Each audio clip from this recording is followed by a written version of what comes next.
In this video, you will learn how to make better bass lines using polymeters, non-diatonic notes, and more. But first, Day.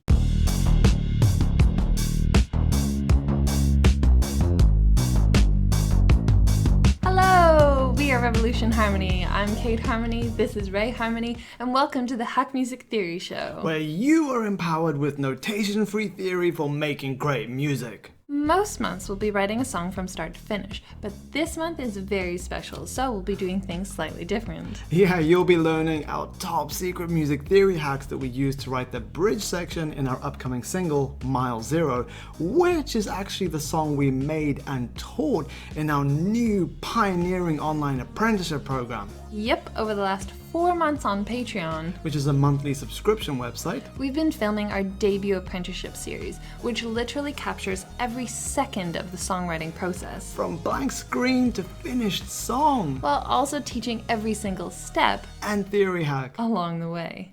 Due to tons of lovely people asking us, please make this apprenticeship available as a course on your website, Which is a great idea, by the way. Thank you to everyone who requested it. we're over the moon happy to announce that it will finally be available to you at the end of this month.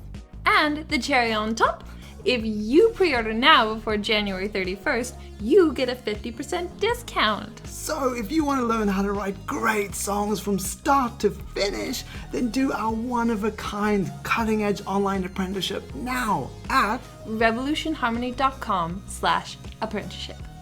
Alright, so just to get you orientated, the tempo of Mile Zero is 80 BPM, and we chose the Aeolian mode, aka the natural minor scale, to write this bridge section. The reason we chose that scale is because it's got a super serious vibe, and that's exactly what we were going for in this section.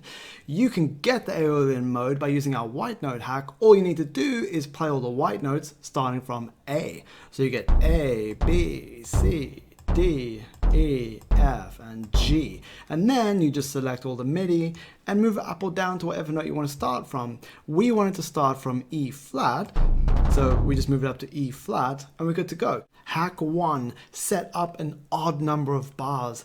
This simple hack is a huge game changer because most music loops every 4 bars or 8 bars or 12 bars or 16 bars. So just this simple hack of looping your music in an odd number of bars, like 3, which is what we did here as you can see from the grid, this already puts you ahead above the rest.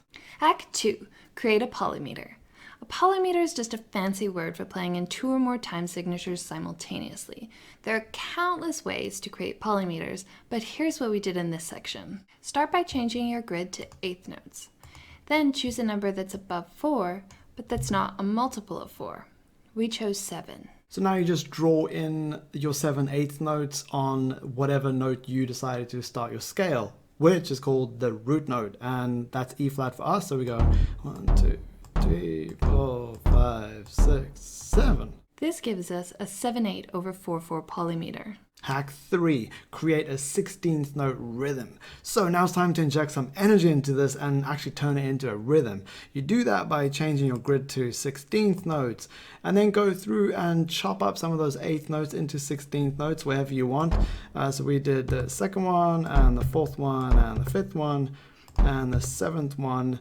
And then also feel free to delete some of those 16th notes or even some of the 8th notes to create some syncopation, which is just accenting the offbeat. And we did that over here. So check this out. Hack 4. Loop part of the rhythm. Why only part of the rhythm? Because this not only gives you variation, but it also creates a new polymeter. We chose to copy and paste the first 5 eighth notes. Yeah, so just change your grid back to 8 notes, so you make sure you're counting 8 notes and not 16th notes, and then 1, 2, 3, 4, 5. Then copy and paste, and as you can see, if you copy and paste to the same note, it's like, where does this one end? Where does the next one begin? So just move it to another note, any note in the scale for now, because we're going to change it later. Now select all the MIDI and then copy and paste it to fill out the template you set up using hack 1. Yeah, and depending on how many bars you chose, you may have to copy and paste it more to fill it out.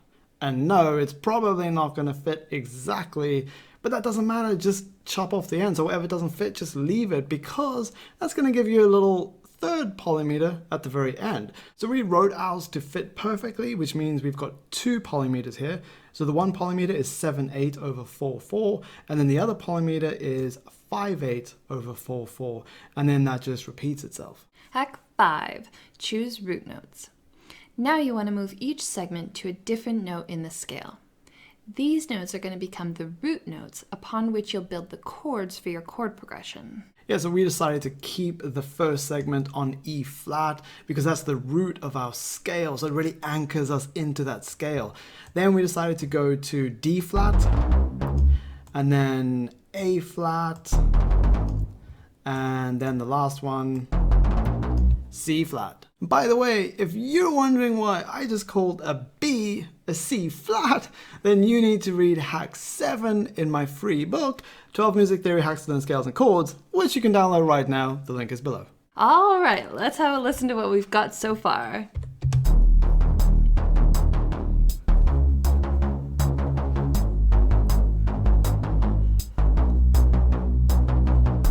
Oh, that polymeter is sounding awesome. Hack 6, move some root notes, especially to 3s and 7s. Why 3s and 7s? Great question. 3s because they are the note that determine whether a chord is major or minor. So when we play them in the bass line, we're emphasizing the emotion of the chord. So if you play a third note of a major chord, you're emphasizing that happy sound. If you play a third note of a minor chord, you're emphasizing that sad sound. Why 7s? Well, because 7s are just one note below the root of the chord, which means that instead of staying on the root note all the time, you can just go down to the 7 as a little variation and then back up to the 1. So over our root chord here, E flat minor, we moved this note up to the third, so it's called a flat 3 or minor third because it's a minor chord. And then we moved this guy here down to the 7, that's called a flat 7 or minor 7, once again because this is a minor chord. And then we did the same over here, so this is A flat minor, and because we copy and pasted this, we wanted to do the same here to give it structure.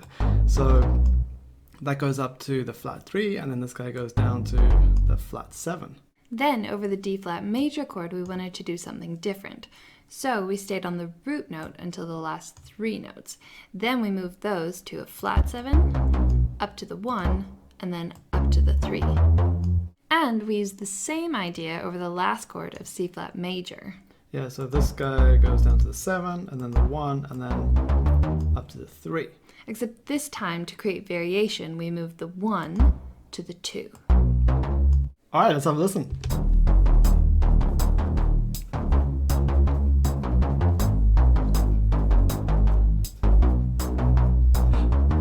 Hack 7, more syncopation. So by now, thanks to your polymeter, you'll already have a bunch of syncopation. And once again, syncopation is just the posh word for accenting an offbeat. But if anything still feels a bit stiff in your bass line, that's an opportunity to add more syncopation. And we felt that this note right here is a little bit stiff. Have a listen to this. So what we did is we joined those two together, which now puts an accent on this guy, and you get syncopation. Yeah, and we did the same over here because that part was copy and pasted from there. And then we also decided that this guy here was a little stiff, so we joined those two and we got this.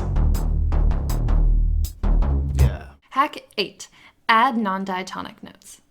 Non-diatonic notes are notes that are not in the scale.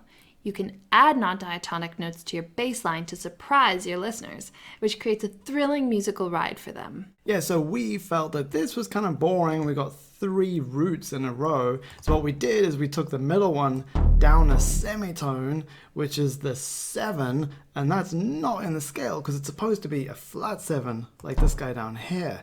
So we go from the root, it just dips a little bit to where it's not supposed to, and then it comes up again, and then it goes to flat 7. And then before it returns to the root over here, we just wanted a little wobble. So we moved this guy up 1 semitone, which is not in the scale either. That's a flat 2. And then it returns to the root. So check this out. And then to keep that nice neat structure going, what we do here, we want to do over here as well. So we can take that root down a semitone to the 7, so that's another non-diatonic note there. And then we take this root up a semitone, another non-diatonic note, that's that flat 2 again. Except we don't want this being exactly the same as that. That's not very interesting. So we're going to create some variation. Change the grid to 16th notes, and we're going to chop up that root over there, and we're going to do one more little naughty dip down to that non-diatonic 7 before we return to this really cool syncopated root note over there. Check this out. Yeah. And that's it, we are done! Just a quick heads up before the final playthrough though. In our next video, you'll learn the music theory hacks we use to write a drum beat to this bass line. So be sure to subscribe and hit the bell to get notifications. Thanks for watching, and happy songwriting and producing.